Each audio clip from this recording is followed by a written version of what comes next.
Hello, Malcolm here, and welcome to this class in the A New Thing series for the Watford and Thames Valley Churches of Christ, the beginning of 2024, and we're on to our third biblical character, seeing what new thing God did in them and what we can learn. And today we're looking at the fascinating character of Rahab, based in Joshua chapter 2 and chapter 6. Now, why? Why have we picked Rahab? Well, think about this. She's the first non-Israelite mentioned in the genealogy of Jesus. In Matthew chapter 1, verse 5, Salmon, the father of Boaz by Rahab, mentioned there in Matthew. I don't know about you, but if you're going to be mentioned in the Bible, can it get any better than being mentioned in the genealogy of Jesus? I don't think so.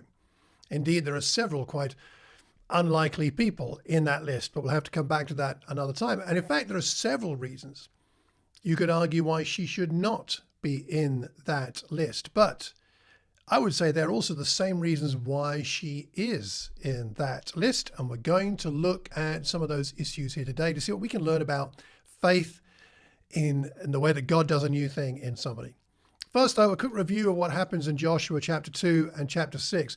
We cannot cover everything in this short class.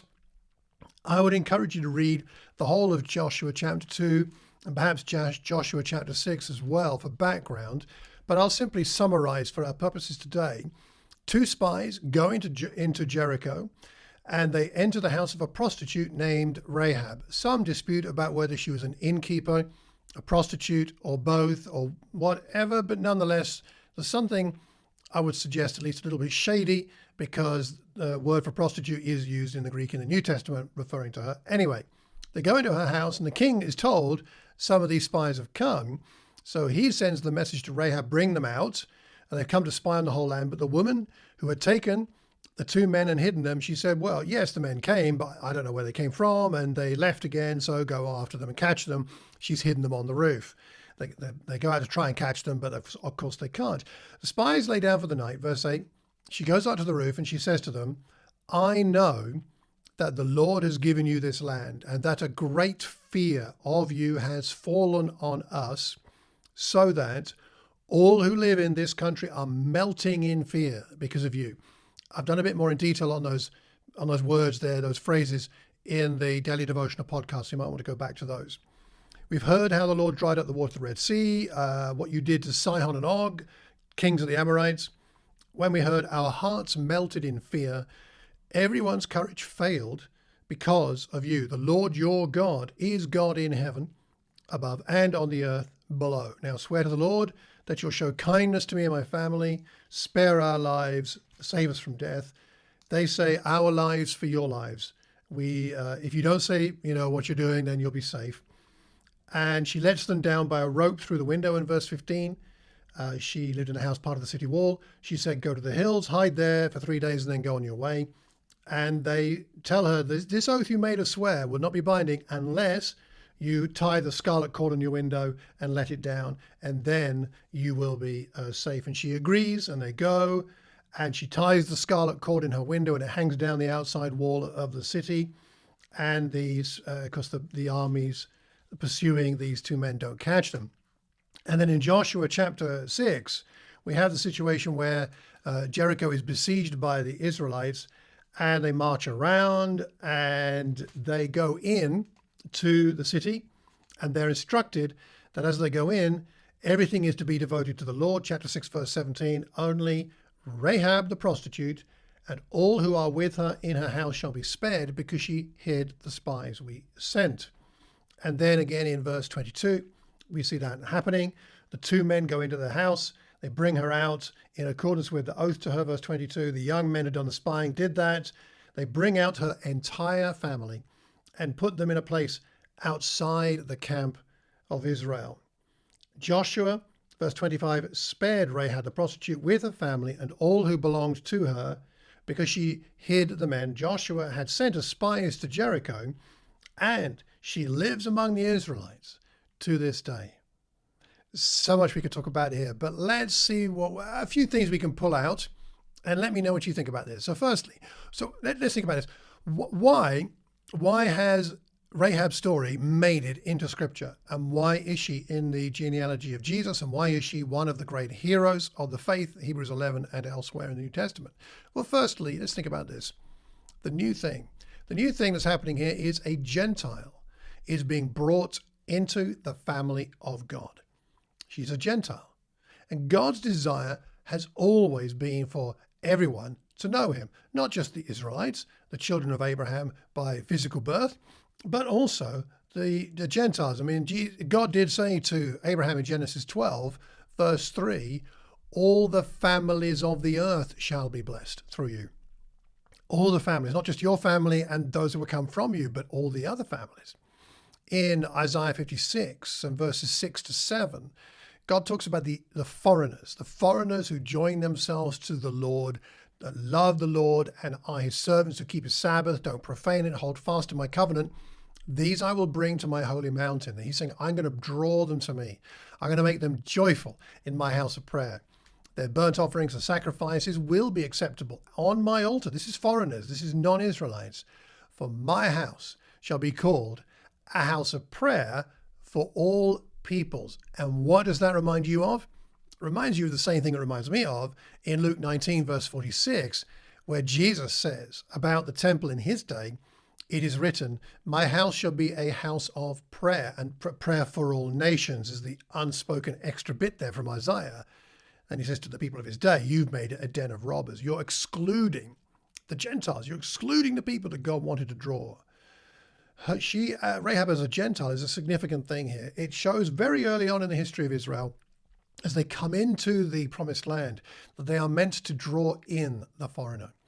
Of course, the Apostle Paul recognized the significance of the arrival of the Messiah, which is going to make this inclusion of the Gentiles really possible globally for the first time. He quotes Isaiah in Romans 15, verse 12. Isaiah says, the root of Jesse shall come, the one who rises to rule the Gentiles, in him the Gentiles shall hope. He sees that as a prophecy about Jesus as Messiah. So what's happening with Rahab here?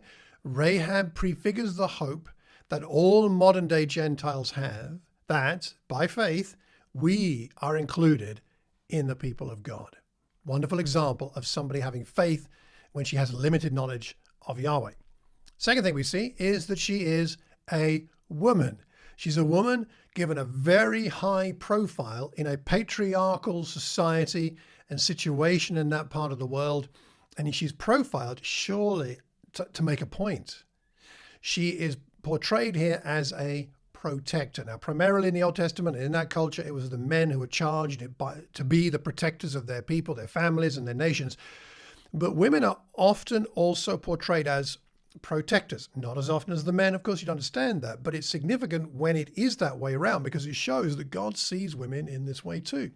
You may remember the story of Abigail, who protects her husband and the men of her household from a violent death at the hands of David in 1 Samuel 25. Rahab here is protecting the male spies. Esther, later, protects her people, the Jews, from being massacred. Esther chapter 2 and following. We see that they are protectors. And Rahab is one of two heroines in a window heading off danger.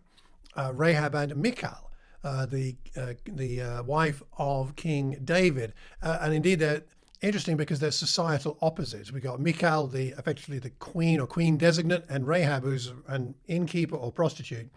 In Joshua chapter 2, she lets the spies down through a window in verse 15. And in 1 Samuel 19, verse 12, Michal let David down through the window. He fled and escaped. An interesting parallel there. So she's a Gentile, she's a protector, and she is also a woman of dignity. Think about the courageous women in the Old Testament. Think about the courageous life of Sarah. Think about the faith of Rahab here. Think about the commitment of Hannah in 1 Samuel chapters 1 and 2. Think about the devotion of Ruth in the book of Ruth, or again, going back to Abigail, her gentle but firm rebuke of David, which we see in 1 Samuel 25. What about the humble faith of the widow of Zarephath in 1 Kings 17? The Shunammite woman in 2 Kings chapter 4. The risk-taking faith of Esther we mentioned before. These are extraordinarily brave women of dignity, holding on to their dignity and having a tremendous impact despite the limitations of their culture, their society, their situation. And it reminds us that women have equal dignity to men. Jesus shows us that par excellence. He treats women with dignity at a time when often they were not treated that way. In other words, as equals. Think about Mary, who sits at his feet to be taught by him as a disciple in Luke 10, verse 39. Rahab is prefiguring all of this. She's prefiguring what would be effectively the promise of the Spirit that would help all people to see and believe that men and women are equal before God. Acts chapter 2, verses 17 and 18, the Spirit's going to come to all flesh. Sons and daughters shall prophesy. Don't see much of that in the Old Testament. Now and again, one or two, but not much. But now it's going to be men and women, sons and daughters. Young men will see visions, old men shall dream dreams. Slaves, both men and women, I'll pour out my Spirit, they shall prophesy. So Rahab prefigures what's coming in our era, that all have a place in the purposes of God and are equal. Finally, there's something going on here around hosting. You know how Jesus went into people's homes and caused problems for his hosts when he brought in sinners and tax collectors, or perhaps they came in and he didn't get rid of them? Well, Rahab's creating problems for herself here by hosting the spies, the people of God. She's been hosting other men too, it appears, before this, but now it's the turn of the spies, the people of God. It's like a beachhead of the kingdom. It's like there's a temple being formed in her home now. It's becoming a place of faith and salvation, where before it was a place of confusion and sin. So there's something going on here as a kind of parallel or reversing parallel of what Jesus later does in Mark chapter 2, when he goes to Levi's house and he's eating with tax collectors and sinners, and the Pharisees don't like it. Or when the woman comes into his, with a bad reputation, comes in and wets his feet with her hair, and the Pharisees and people like that, they are not impressed. There's something going on around hosting. Rahab is a brave host, like Jesus becomes a brave host, bringing people in so that people could be saved, could encounter God, could find a new thing, life, a new life to the full. So to wrap all this up, what does Rahab learn? I think she learns a number of things. Firstly, she learns that God cares about the Gentiles, those far from him. She learns that God keeps his promises, because in Joshua chapter 6, she and her family are saved. So there's a salvation learning message here. She learns that God is powerful, bringing down the walls of Jericho, bringing in a new regime, changing everything. Much more powerful than any earthly power, of course. She learns that God is full of grace. No matter what others think of her, God is there for her. No matter perhaps even what she thinks of herself, God is there for her, offering her grace. So what might you and I learn from this wonderful story? Well, perhaps we should learn the importance of honoring the marginalized. If God does it and Jesus does it, so should we. God wants the marginalized in his family. Perhaps also we should learn that not to look down on sinners, so to speak, but to seek to show them the love of God. Maybe we might also learn that no human barrier can stop anyone from becoming a God follower. And perhaps also we might learn to have vision for those who are apparently furthest from God. You know, her decision to have faith in God took her and her whole family on a new counter-cultural journey into uncharted territory. Amanda Kano, who prepared some of the background material for the sermons, and thank you for this sermon on Rahab, or the lessons on Rahab. Thank you very much, Amanda. She said this, I really like this quote from Amanda. She said, "It must have been an interesting period for Rahab's extended family, all squashed into her house like a mini ark on the edge of a terrorized city waiting for the unknown." Really well put, Amanda. I wonder, is God taking you and or your congregation into the unknown so as to do a new thing? So here are some questions for reflection and discussion.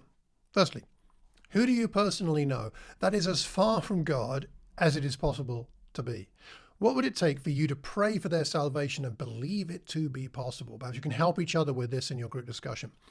And then also, what will help you to remain faithful and confident in God despite the uncertainties of the new thing that God is doing in your life or in your congregation's life? I wonder what you think about that. Drop me a line at the email address on the screen there and let me know what you think. We'll go on to look at another biblical character next week. I hope you find this useful. The truth is, God is willing to do a new thing if we're willing to let him do that in us. And if we do, maybe we'll see the kind of salvation that Rahab did. Maybe we'll see the kind of miracles that Rahab did. Maybe we'll come to know him in as powerful a way as she did. Till the next time, take care and God bless.